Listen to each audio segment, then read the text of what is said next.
प्रिय भाई और बहनों, मैं आप सबका आज की सुबह में स्वागत करती हूँ। सबको जय मसीह की।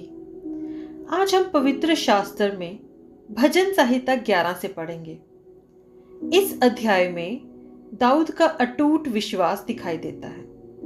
जब चारों ओर भय, अन्याय और संकट था, तब भी दाऊद कहता है, मैं यहोवा की शरण में हूँ।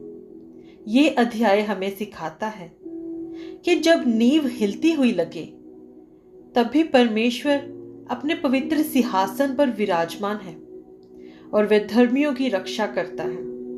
तो आइए हम इस भजन को पढ़ते हैं। मेरा भरोसा परमेश्वर पर है। तुम कैसे मेरे प्राण से कह सकते हो, पक्षी के समान अपने पहाड़ पर उड़ जा। क्योंकि देखो, दुष्ट अपने धनुष चढ़ाते हैं और अपने तीर धनुष की डोरी पर रखते हैं कि सीधे मन वालों पर अंधियारे में तीर चलाएं। यदि नींवें ढा दी जाएं, तो धर्मी क्या कर सकता है? परमेश्वर अपने पवित्र भवन में है। परमेश्वर का सिंहासन स्वर्ग में है।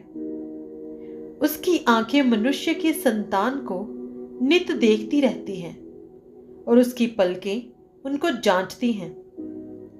यहोवा धर्मी को परखता है, परंतु वे उनसे जो दुष्ट हैं और उपद्रव से प्रीति रखते हैं, अपनी आत्मा में घृणा करता है। वह दुष्टों पर फंदे बरसाएगा। आग और गंधक और प्रचंड लू उनके कटोरों में बांट दी जाएगी। क्योंकि यहोवा धर्मी है, वह धर्म ही के कामों से प्रसन्न रहता है।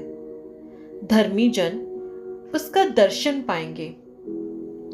तो आज हम देखते हैं कि इस अध्याय से हम क्या सीखते हैं। जब हालात कठिन हो, तब भी हमें प्रभु पर भरोसा रखना चाहिए। जब डर लगे, प्रभु में शरण लो।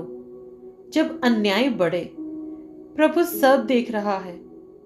परमेश्वर धर्मियों को परखता है। अंत में विजय सच्चाई की होती है। तो आइए हम सब मिलकर प्रार्थना करते हैं। हे स्वर्गीय पिता, हम आपका धन्यवाद करते हैं सुंदर समय के लिए।